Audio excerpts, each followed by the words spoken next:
L'homme visa la bille d'acier sur le toit d'en face et appuya sur la détente. En un instant, l'entièreté de l'immeuble de 100 mètres de haut s'est écroulée. Cependant, Jack n'était pas entièrement satisfait de ce résultat, donc il a continué à développer de nouvelles armes.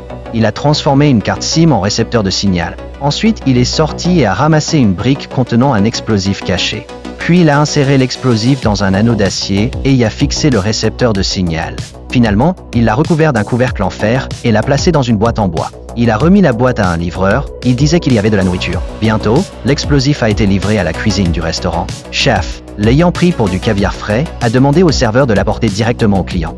Entre-temps, Jack était arrivé devant le restaurant, caché dans un angle mort des caméras. Il a appuyé sur le bouton de la télécommande.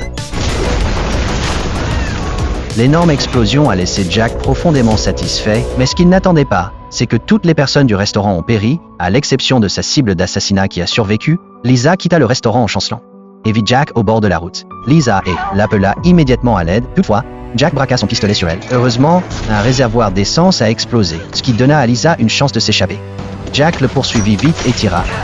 Mais aucune n'a touché Lisa. Il ne pouvait que regarder Lisa s'échapper de l'autre côté de la route. Finalement, la police a identifié Lisa comme le cerveau de l'explosion. À ce moment-là, Lisa ne savait absolument pas qu'elle avait été piégée. Elle a retrouvé un collègue et lui a raconté ce qui venait d'arriver inopinément. Il dégaina aussitôt. Lisa s'est précipitée pour l'arrêter. Pendant la lutte, elle l'a blessé. Lisa est devenue tueuse par accident. La mort de cet homme a rapidement attiré une foule de badauds.